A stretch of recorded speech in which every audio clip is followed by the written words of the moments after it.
আমরা ঠিক জানি না কত কত ছাত্রছাত্রী শহীদ হয়েছে। তাদের বিদেয়ী আত্মার প্রতি শ্রদ্ধা জানাচ্ছি। They were asset not only of Bangladesh, they were asset of the world. The young generation is asset of the world. আমরা প্রোটেক্ট করতে পারি না।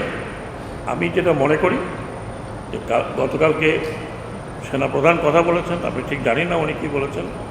আমি একটি কথাই বলবো যে এটা আমাদের সেনাবাহিনী, আমাদের দেশের সেনাবাহিনী, তারা সব বাঙালি, বাংলাদেশি, এবং যাদের জন্য তারা গিয়েছেন, যে কারণে এনে গিয়েছেন, দে আর অলসো বাংলাদেশি।